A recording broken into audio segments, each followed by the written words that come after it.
The knocking began at precisely 6:17 a.m. on Sunday. 3 sharp raps, then silence. I ignored it at first. No one visits at this hour, especially not 2 days after a funeral. My limbs felt heavy with grief. My grandfather's absence still a raw wound in our home. 3 more knocks. Louder this time. "Someone get the door," my mother called from the kitchen, voice hollow from crying. When I peered through the peephole, no one was there, just our empty porch bathed in gray morning light. I was about to turn away when the security guard from our gated community appeared at the edge of our lawn, watching something I couldn't see. The knocking resumed. But how? There was no one there. My hand trembled as I pulled the door open. The porch was empty, but the guard was now walking quickly toward our house. "Did you see him?" the guard asked, slightly out of breath. "The old man." "There's nobody here," I replied. The guard's face paled. "He was just here, knocking for at least half an hour." I finally approached him when he started walking away. A chill crept along my spine despite the summer heat.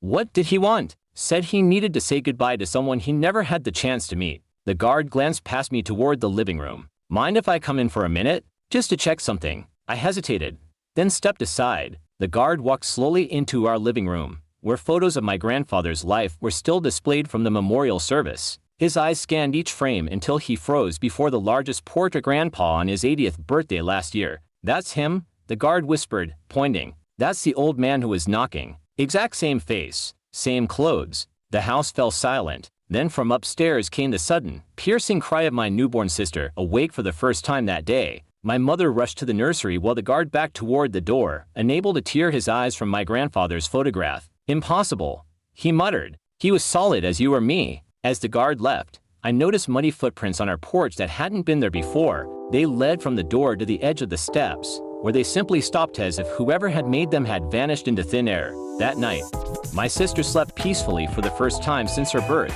and on her tiny nightstand, though no one admitted to placing it there, sat my grandfather's pocket watch, the one we had all been searching for since he died, the watch that was supposed to have been buried with him.